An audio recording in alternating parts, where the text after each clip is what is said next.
Skepticism. Why? Here we have some video footage of a martial arts master. Well, I shouldn't really say martial arts master, but he's a master of something anyway. And these guys have probably been training in this place for years. This has been going on for a long time.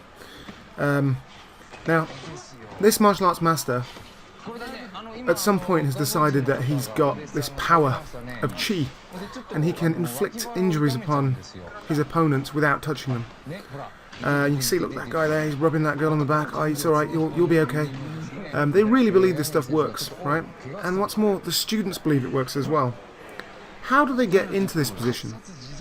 Essentially, if you could meet a guy who was so powerful that he could hurt you without touching you, that would be pretty cool. I mean, it's quite a cool little fantasy to do. I mean, you know, I've got a 5-year-old and a 3-year-old. They play make-believe all the time.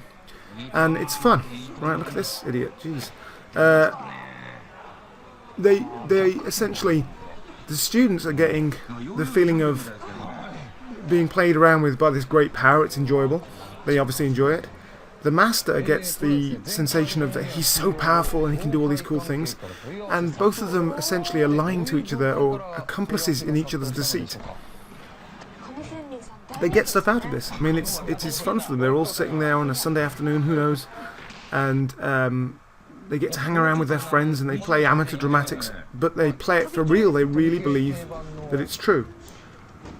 The problem is, this in and of itself is relatively harmless. I mean, if you train in this gym and you get into a fight on the street, the worst that's going to happen is you're going to get, well, battered and killed because you obviously won't be able to defend yourself. And you'll be under the mistaken belief that you can. Now we're going to see what happens when this guy... Now this is how deep the rabbit hole goes, right? This guy actually believes that he can fight. He believes that he can do these things, right? He believes his own lies. I mean, it probably started out as a lie, and because it's been reinforced by his peers in this gym, he's fell for it entirely. What happens when he meets a real MMA fighter? I think you can guess. Now, ultimately, I think that this is why we should all be skeptical about pretty much anything. If we're not skeptical, we run the risk of standing there confidently thinking that we are in the right position and we know something correct about the world, but actually we're on the verge of getting an ass whooping, metaphorically speaking. So how does skepticism work? Well, essentially, everything needs to be debated, right? In the arena, the battlefield of the public discourse, right? So, this guy's about to have a fight in front of everybody. The cameras are there. The result of the fight will be recorded, and there'll be no disagreement about who won.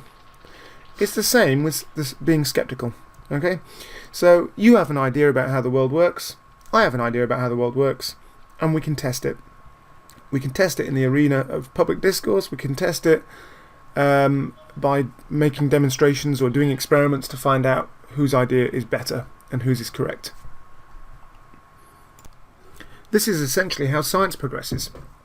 A person will make a hypothesis, do some experiments to find out whether that hypothesis is true. So this guy's now, you know, he's been doing his experiments, but the problem was, he was doing experiments with his students and his peers, and they were basically fudging the results to try and make it appear to themselves, to pat themselves on the back and make themselves believe that he had these superpowers, right?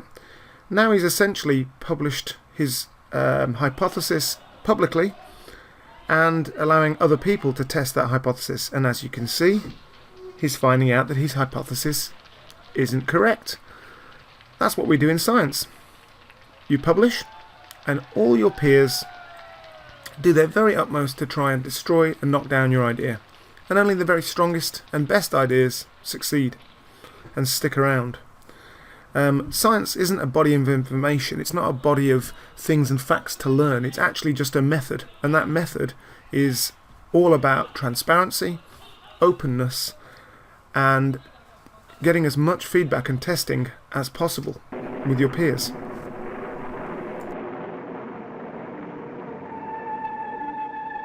Along this great ocean route, 10 cargo planes connect Hong Kong with Australia. They land each day at Port Moresby, and the cargo cult has its temples almost everywhere nearby. This is one. Its altar is standing 9,000 feet above sea level. The dummy plane is at the edge of the landing strip. At the other end, the control tower. The natives of the Rozo and Mikeo tribes are waiting for some plane to land on their strip, attracted by the bamboo model. They believe that planes come from paradise. Their ancestors sent them. But the white man, a crafty pirate, manages to get his hands on them by attracting them into the big trap of Port Moresby.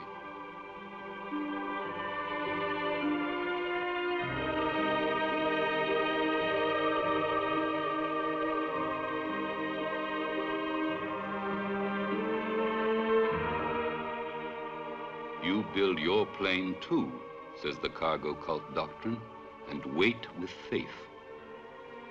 Sooner or later, your ancestors will discover the white man's trap and will guide the planes on your landing strip. Then you will be rich and happy.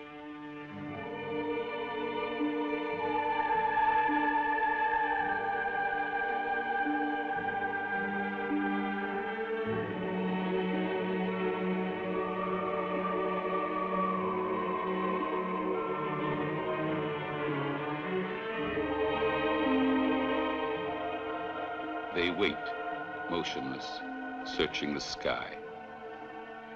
There is no other world beyond these mountains, so the large birds that roar up there above the clouds cannot but come from paradise. There are only their ancestors in paradise. Therefore, only their ancestors can have built the planes. The spirits of the deceased cannot know the white men. Therefore, all those wonderful things that the planes carry were meant for their descendants. They've left the mission. They've forgotten their prayers. And here they are, waiting faithfully at the doorway to the sky.